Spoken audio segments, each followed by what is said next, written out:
Hey guys, it's Lincoln here, and I just thought I would shoot you this short video about sleep, which is actually your fat loss secret weapon, which is so overlooked in a lot of the nutrition and exercise programs that are being prescribed at the moment.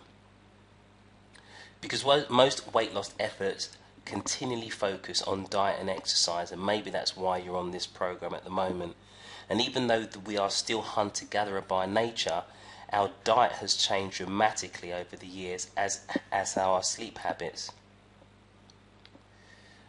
We spend so much time watching TV, being on Facebook, being on Twitter, doing work after hours. And plus the fact that, bearing in mind, even though it's so common, the light bulb was only invented just over 130 years ago.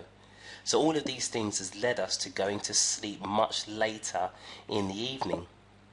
Before then, there was no artificial light, so when the sun went down, we went to bed. That's how we're physiologically designed to exist.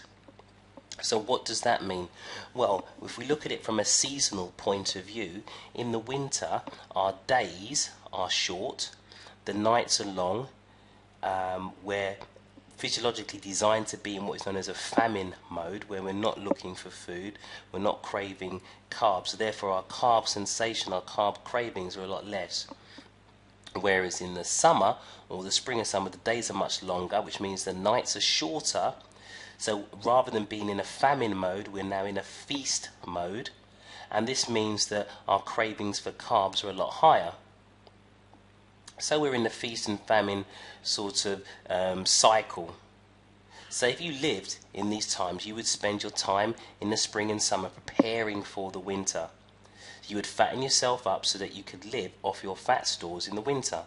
Now, with all of these artificial lighting and social media and computing, our winters are actually becoming artificial summers. So let's look at how this affects us from a hormonal point of view. And the main hormones that we're going to talk about are melatonin, which is a sleep hormone, leptin, which is your hunger gauge or your hunger fuel source, and also neuropeptide Y, which is a hormone responsible for cravings. And finally, we're going to look at carbs. So let's look at how winter affects these hormones.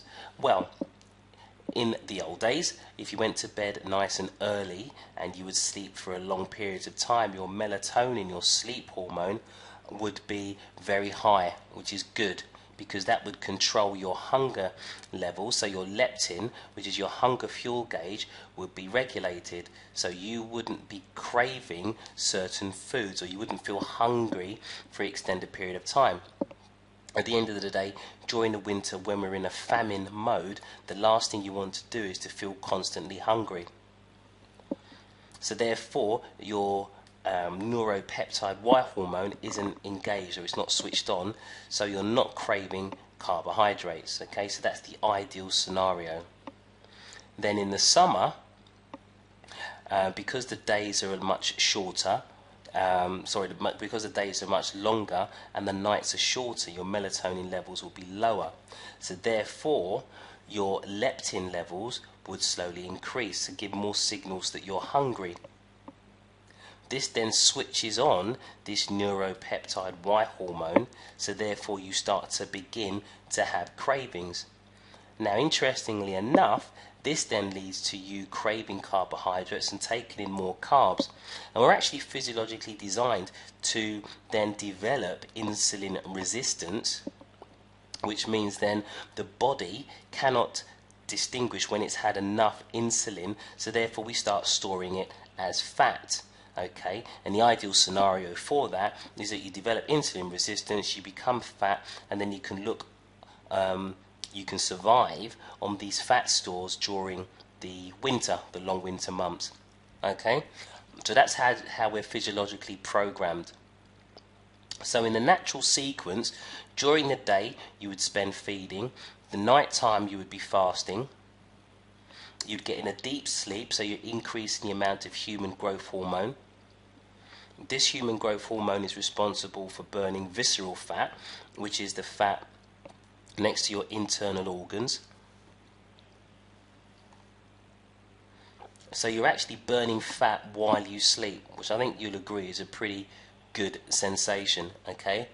And unfortunately, with us going to bed a lot later and we're using these artificial lights with the light bulb, etc., we're actually disrupting this evolutionary response of feast and famine.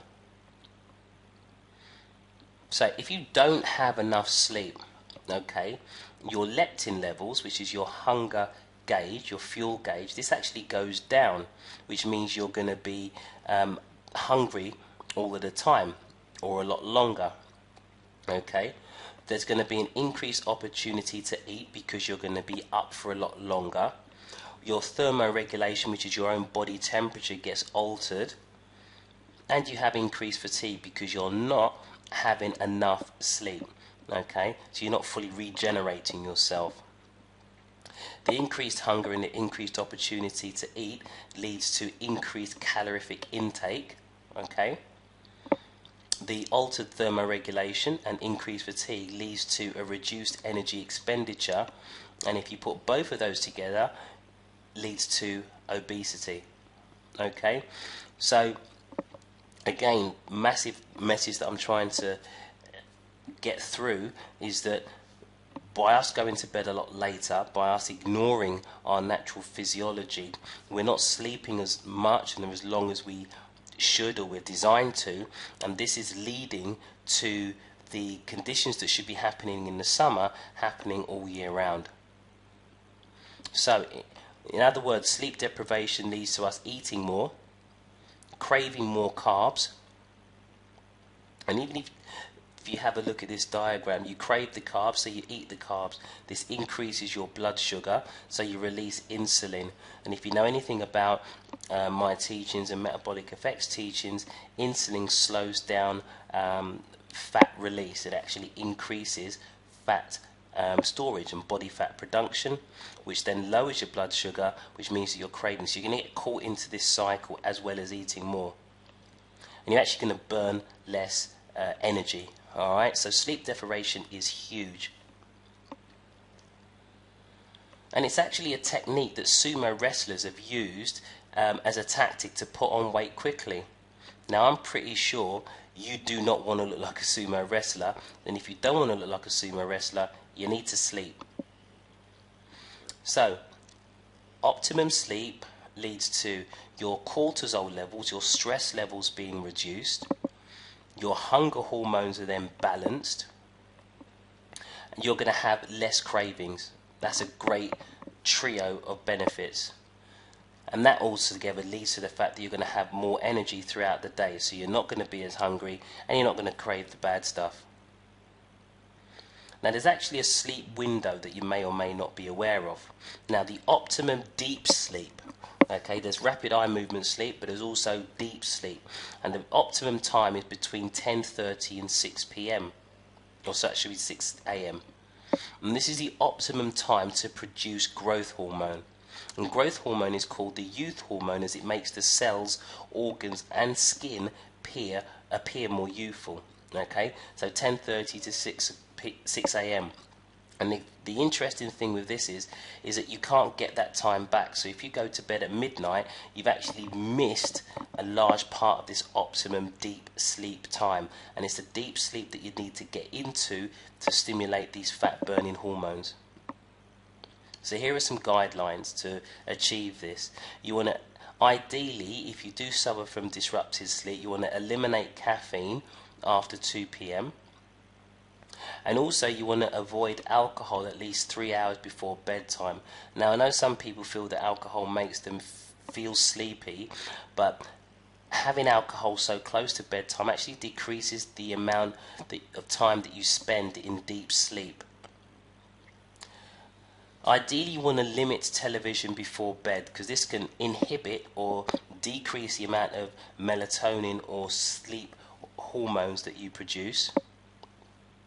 If you're having trouble with sleep, then you can supplement with magnesium, okay, because that helps relax you and lowers your cortisol levels. And set a sleep schedule. And this is something that I find interesting. Those of us that are parents, we set a sleep schedule for our children. You know, so especially when they're younger, we put them in the bath, we put them in pajamas, we read them a bedtime story, we have a set routine, and all of these things happen at the same time, or sorry, at the same time, but at the same time each night. And then as we get older, we kind of lose that, and then all of a sudden our sleep gets disrupted, and all of the issues that I spoke about before starts to come more prevalent. Okay, so setting a sleep schedule is very important. Okay, and don't miss your sleep window. So if you're really serious about fat loss, you really want to try and get in bed by about 10:30, 11 o'clock absolute latest. Okay, that's when you can get into your deep sleep, and that's when you can really benefit from the production of growth hormone, and also the resetting of the other fat burning, fat storing hormones. So you want to bring down your cortisol levels, we want to reset your leptin switch, we really want to try and reduce your blood sugar levels so that they stay lower when you wake up. Okay, and if you put all of these guidelines in place, or as much as you can, then you should find that your sleep drastically improves. So hopefully now you see how important sleep is to your fat loss efforts. It's not just about diet and exercise. You really have to think about your lifestyle choices, because they are probably more important to your fat loss efforts than the nutrition and the exercise. Okay, so I hope you find that useful, and if you've got any questions, you know where I am. Take care. Bye bye.